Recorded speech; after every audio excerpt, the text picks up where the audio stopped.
ಬೆಂಗಳೂರು ದಕ್ಷಿಣ ಜಿಲ್ಲೆಯ ವ್ಯಾಪ್ತಿಯ ಕಗ್ಗಲೀಪುರ ಪೊಲೀಸ್ ಠಾಣಾ ವ್ಯಾಪ್ತಿಯಲ್ಲಿ ಒಂದು ಘಟನೆ ನಡೆದಿದೆ. ನಿನ್ನೆ ನಡೆದಿರೋ ಘಟನೆ 15 ವರ್ಷದ ಬಾಲಕಿ ಬಹಿರ್ದೆಸೆಗೆ ಅಂತ ಕವನ ಅನ್ನೋ ಬಾಲಕಿ ಬಹಿರ್ದೆಸೆಗೆ ಅಂತ ತೆರಳಿದ್ಲು. ಎಷ್ಟೊತ್ತಾದ್ರೂ ಕೂಡ ಆ ಬಾಲಕಿ ವಾಪಸ್ ಮನೆಗೆ ಬಂದಿಲ್ಲ. ಆ ನಂತರ ಏನಾಯ್ತು ಅಂತ ಮನೆಯವರು ಹುಡುಕ್ತಾ ಹೋದ್ರೆ ಆಕೆ ಶವವಾಗಿ ಪತ್ತೆ ಆಗಿದ್ದಾಳೆ. ಮನೆಯಿಂದ ಸ್ವಲ್ಪ ದೂರದಲ್ಲಿ ಆಕೆ ಶವವಾಗಿ ಪತ್ತೆ ಆಗಿದ್ದಾಳೆ.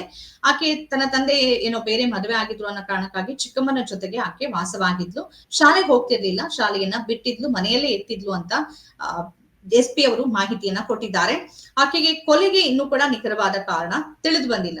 ಈ ಪ್ರಕರಣವನ್ನ ನಾವು ಒಂದು 3-4 ಆಯಾಮದಲ್ಲಿ ನೋಡ್ಬೇಕಾಗತ್ತೆ. ಮೇ ತಿಂಗಳಲ್ಲಿ ಇದೇ ಬೆಂಗಳೂರು ದಕ್ಷಿಣ ರಾಮನಗರ ವ್ಯಾಪ್ತಿಯಲ್ಲಿ ಒಂದು ಘಟನೆ ಆಗಿತ್ತು. ದಿವ್ಯಾಂಗ ಬಾಲಕಿ 14-15 ವರ್ಷದ ದಿವ್ಯಾಂಗ ಬಾಲಕಿ ಹತ್ಯೆ ಆಗಿತ್ತು. ಆ ಅತ್ಯಾಚಾರ ಮಾಡಿ ಹತ್ಯೆ ಮಾಡಿದ್ದಾರೆ ಅಂತ ಮೊದಲಿಗೆ ಆರೋಪ ಕೇಳಿ ಬಂತು. ನಂತರ FSL ರಿಪೋರ್ಟ್ ಇರಬಹುದು ಅಥವಾ ಪೋಸ್ಟ್ ಮಾರ್ಟಮ್ ರಿಪೋರ್ಟ್ ಆಕೆ ಮೇಲೆ ಲೈಂಗಿಕ ದೌರ್ಜನ್ಯ ನಡೆದಿಲ್ಲ ಅಂತ ಸ್ಪಷ್ಟಪಡಿಸಿತ್ತು.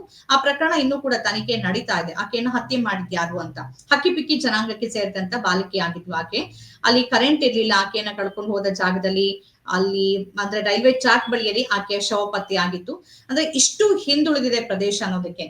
ಇಲ್ಲೂ ಕೂಡ ಬಾಲಕಿ ಬಹಿರ್ದೆಸೆಗೆ ಹೋಗೋದಕ್ಕೆ ಅಂದ್ರೆ ಇವತ್ತು ಪರಿಸ್ಥಿತಿ ಹೇಗಿದೆ ಅಂದ್ರೆ ನಾವು ಶೌಚಾಲಯಗಳ ಬಗ್ಗೆ ಮಾತನಾಡ್ತೀವಿ, ಕ್ಲೀನ್ ಸ್ವಚ್ಛತೆಯ ಬಗ್ಗೆ ಮಾತಾಡ್ತೀವಿ, ಅಭಿವೃದ್ಧಿಯ ಬಗ್ಗೆ ಮಾತಾಡ್ತೀವಿ, ನಮ್ಮ ಕ್ಷೇತ್ರ ಅಂತ ಮಾತಾಡ್ತೀವಿ, ನಮ್ಮ ಜಿಲ್ಲೆ ನಮ್ಮ ರಾಜ್ಯ ಅಂತ ಮಾತಾಡ್ತೀವಿ. ಆದ್ರೆ ಇವತ್ತು 15 ವರ್ಷದ ಬಾಲಕಿ ಬಹಿರ್ದೆಸೆಗೆ ಹೊರಗಡೆ ಹೋಗುವಂತ ಒಂದು ಪರಿಸ್ಥಿತಿ ಇದೆ ಅಂತ ಅಂದ್ರೆ ಈ ಸರ್ಕಾರಗಳು, ಆಡಳಿತ ವ್ಯವಸ್ಥೆ ಮತ್ತು ಇಡೀ ಸಂಪೂರ್ಣವಾದ ವ್ಯವಸ್ಥೆ ನಾಚಿಕೆಯಿಂದ ತಲೆ ತಗ್ಗಿಸ್ಬೇಕು.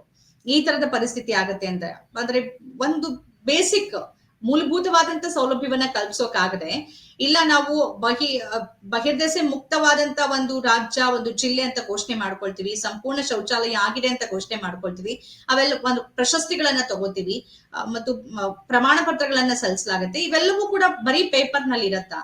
ನಿಜವಾಗಿಯೂ ಅದರದ ಅಭಿವೃದ್ಧಿ ಆಗಿದ್ಯಾ? ಇವತ್ತು ಅನೇಕ ಮಂದಿ ಬಹಿರ್ದೆಸೆಗಾಗಿ ಅಂದ್ರೆ ಬಯಲನ್ನೇ ಅವಲಂಬಿಸಬೇಕಾದಂತ ಸ್ಥಿತಿ ಇದೆ. ಈ ಬಾಲಕಿ ಕೂಡ ಅದಕ್ಕಾಗಿನೇ ಹೋಗಿದ್ಲು. ಆ ಸಂದರ್ಭದಲ್ಲಿ ಆಕೆ ಹತ್ಯೆಗೆ ಕಾರಣಗಳನ್ನ ಪೊಲೀಸರು ಹುಡುಕ್ಬೋದು, ಆರೋಪಿಗಳನ್ನ ಬಂಧಿಸಬಹುದು. ಆದ್ರೆ ಆಕೆ ಹೊರಗಡೆ ಹೋಗ್ಬೇಕಾದಂತ ಕಾರಣ ಇದೆಯಲ್ಲ, ಆ ಕಾರಣಕ್ಕೆ ಈ ವ್ಯವಸ್ಥೆನೇ ಕಾರಣ. ಅಭಿವೃದ್ಧಿ ಅಂತ ಮಾತಾಡ್ತೀವಿ, ಕೇಂದ್ರ ಸರ್ಕಾರವೂ ಮಾತಾಡುತ್ತೆ, ರಾಜ್ಯ ಸರ್ಕಾರವೂ ಮಾತಾಡುತ್ತೆ. ಆ ಮನೆಗೆ ಹಾಗಾದ್ರೆ ಶೌಚಾಲಯ ಇರ್ಲಿಲ್ವಾ? ಬಹಿರ್ದೆಸೆಗೆ ಅಂತ ಆ ಬಾಲಕಿ ಯಾಕೆ ಹೊರಗಡೆ ಹೋದ್ಲು? ಈ ಎಲ್ಲವೂ ಪ್ರಶ್ನೆ ಆಗುತ್ತೆ. ಇದರ ಜೊತೆ ಅಂದ್ರೆ ಬಾಲಕಿಯರ ಮೇಲೆ ಈ ತರದ ದೌರ್ಜನ್ಯಗಳು ನಡೀತಿರೋದು, ಅದು ಬರೀ ಲೈಂಗಿಕ ದೌರ್ಜನ್ಯ ಅಂತಲ್ಲ, ಹತ್ಯೆಗಳು ಕಳೆದ ಕೆಲವು ಅಂದ್ರೆ 1 ತಿಂಗಳ ಹಿಂದೆ ಮೈಸೂರು ದಸರಾ ಆದ ಸಂದರ್ಭದಲ್ಲಿ ಅಲ್ಲಿ ಬಲೂನ್ ಮಾರೋದಕ್ಕೆ ಬಂದಂತಹ ಬಾಲಕಿಯನ್ನ ಅತ್ಯಾಚಾರ ಮಾಡಿ ಹತ್ಯೆ ಮಾಡಲಾಗಿತ್ತು. ಹಾಗಾಗಿ ಕರ್ನಾಟಕದಲ್ಲಿ ಮಹಿಳೆಯರ ಮೇಲೆ, ಬಾಲಕಿಯರ ಮೇಲೆ ಈ ತರದ ದೌರ್ಜನ್ಯಗಳು ನಡೀತಾನೆ ಇದೆ. ಅದು ಹತ್ಯೆ ರೂಪ ಇರ್ಬೋದು ಅಥವಾ ಲೈಂಗಿಕ ದೌರ್ಜನ್ಯ ಇರ್ಬೋದು, ಈ ತರದ್ ನಡೀತಾನೆ ಇದೆ.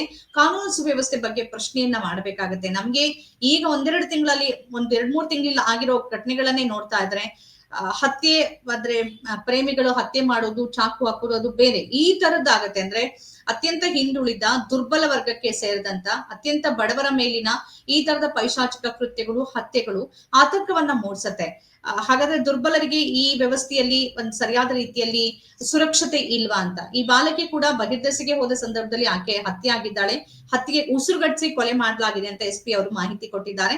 ಆದ್ರೆ ಏನ್ ಕಾರಣ, ಯಾರು ಮಾಡಿದ್ದಾರೆ ಅನ್ನೋದನ್ನ ನಾವು ಪತ್ತೆ ಹಚ್ತಿದೀವಿ ಅಂತ ಹೇಳ್ತಿದ್ದಾರೆ. ಹೇಗ್ ಪತ್ತೆ ಹಚ್ತಾರೆ ಗೊತ್ತಿಲ್ಲ. ಯಾಕೆಂದ್ರೆ ರಾಮನಗರದ ಘಟನೆ, ದಿವ್ಯಾಂಗ ಬಾಲಕಿಯ ಘಟನೆ ಸಂದರ್ಭದಲ್ಲಿ ಇಲ್ಲಿ ತನಕ ಆರೋಪಿಗಳು ಪತ್ತೆಯಾದ ರೀತಿಯಲ್ಲಿ ಇಲ್ಲ.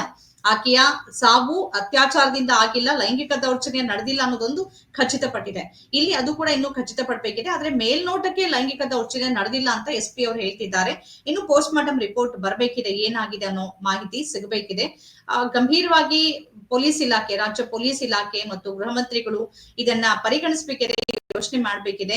ಹೆಚ್ಚುತ್ತಾ ಇದೆ ಮಹಿಳೆಯರ ಮೇಲಿನ ಮತ್ತು ಬಾಲಕಿಯರ ಮೇಲಿನ ಹಲ್ಲೆಗಳು ಮತ್ತು ದೌರ್ಜನ್ಯ, ಹತ್ಯೆ, ಕೊಲೆ ಇದೆಲ್ಲವೂ ಹೆಚ್ಚುತ್ತಾ ಇದೆ. ಹಾಗಾಗಿ ಇದನ್ನ ಗಂಭೀರವಾಗಿ ರಾಜ್ಯ ಸರ್ಕಾರ, ಗೃಹ ಸಚಿವರು ಮತ್ತು ಪೊಲೀಸ್ ಇಲಾಖೆ ಪರಿಗಣಿಸಬೇಕಿದೆ.